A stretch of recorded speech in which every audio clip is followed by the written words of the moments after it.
ஓம் சக்தி பராசக்தி. அன்பு செல்வமே, எப்படிப்பட்ட கொடுமையான சூழ்நிலையிலும் என்னை நினைத்தும் பக்தர்கள் பிள்ளைகள் மனதில் அமைதியையும் ஆனந்தத்தையும் அம்மா தருவேன். பலரால் உன் இதயம் காயமுடன் பலவீனமடைந்தாலும் என்னை நினைக்கும் உன் இதயத்தில் ஆறுதலை நிச்சயமாக அளிப்பேன். இந்த நாளில் உன் வீட்டில் மகிழ்ச்சியும் செல்வையும் பெருகுவதற்கு அம்மா கூறுவதை செய். ஒன்றை நீ கொடுத்தால் அதை நீ அதிகமாக நம்புவாயா? கொடுத்தால் மட்டும் பெறக்கூடியதை மட்டும் செய்தேயானால் நிச்சயம் அதில் உனக்கு அதிக லாபம் கிடைக்கும். நான் கூடும் சூத்திரம் புரிகிறதா? எதை நீ கொடுக்கிறாயோ அது திரும்ப உனக்கு பல மடங்காய் பெருகி வரும். இதுதான் அந்த சூத்திரம்.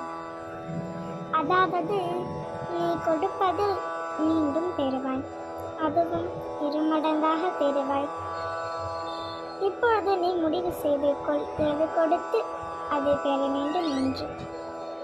செல்வத்தை கொடுத்தால் செல்வம் பல மடங்காகும், மகிழ்ச்சியை கொடுத்தால் மகிழ்ச்சி பல மடங்காகும், ஆறுதலை கொடுத்தால் ஆறுதலும் பல மடங்காகும். அதாவது பல மடங்காகிய உன்னிடம் அனைத்தும் திரும்பி வரும். அதே போல்தான் அடுத்தவர்களுக்கு துன்பத்தை கொடுத்தாலும் கஷ்டத்தை கொடுத்தாலும் அவர் அழுவதற்கு காரணமாய் இருந்தாலும் அதே திருப்பி பல மடங்காய் கொடுத்தவருக்கே திரும்பி வரும். ஆம் தங்கமே, 1 ரூபாய் கொடுத்தால் அம்மா உனக்கு 2 ரூபாயாக திருப்பி தருவேன். மகிழ்ச்சியை, அதாவது கஷ்டத்தில் இருப்பவர்களை, துன்பத்தில் இருப்பவர்களுக்கு ஆறுதலாக நீ ஒரு வார்த்தை கூறினால் கூட போதும்.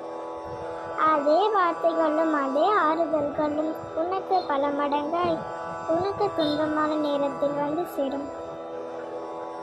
அதையே மனதில் வைத்துக்கொண்டு எதை கொடுக்க வேண்டும் என்று முடிவு செய். கொடுப்பதும் இல்லாதவருக்கும் இயலாதவருக்கும் கொடு. பாத்திரம் அடர்ந்து பிச்சையிடு என்பதில் கேள்விப்பட்டிருப்பாய். இயலாதவர் எவரால் பணம் சம்பாதிக்க இயலவில்லையோ அவருக்கு கொடு. அப்பொழுதுதான் அன்பும் ஆசையும் பெருகும். அதேபோல் எவர் ஒருவர் யாரும் அல்லாத அனாதையாய், ஆறுதல் கூட வார்த்தைகள் கூட ஆள் இல்லாதவராய் தனிமரமாய் இருக்கின்றாரோ அவருக்கு ஆறுதலாய் மகிழ்ச்சியாய் ஓரிரு வார்த்தைகள் கூறினாலே போதும். நீ தனித்து நிற்கும் பொழுது 1000 பேர் அம்மா உன்னை நோக்கி அனுப்புவேன். தங்கமே, நீ வாழ்ந்த இந்த வாழ்க்கையில் பலவற்றை இழந்து விட்டாய். இன்று நீ இழந்ததை புதுப்பித்து கொடுக்கவே அம்மா உன் அருகில் வந்துள்ளேன். இந்த பிறவியில் நீ எதையும் இழக்க மாட்டாய். நான் இருக்க நீ பயப்படக்கூடாது. எதை இழந்தாயோ அதை அம்மா உனக்கு பல மடங்காக பெருக்கித் தருவேன். மீண்டும் கூறுகிறேன், எதை நீ பெற வேண்டுமோ அதை நீ அதிகமாக உன்னிடம் இருந்து கொடு. மீண்டும் பல மடங்காக பெருகி வரும். ஒரு நாளும் அடுத்தவர்களை பொதுவான வார்த்தைகளாலோ துன்பத்தை தரும் வார்த்தைகளாலோ கண்ணீரை வளவழிக்கும் உன் செயலாகவோ செய்யாதே.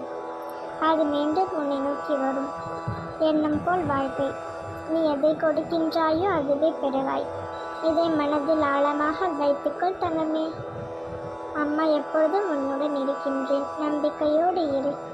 அம்மா நான் இருக்கிறேன், என் அன்பு பிள்ளையே. அருகில் வா. எப்பொழுதும் உனக்கு மங்களம் உண்டாகும். ஓம் சக்தி.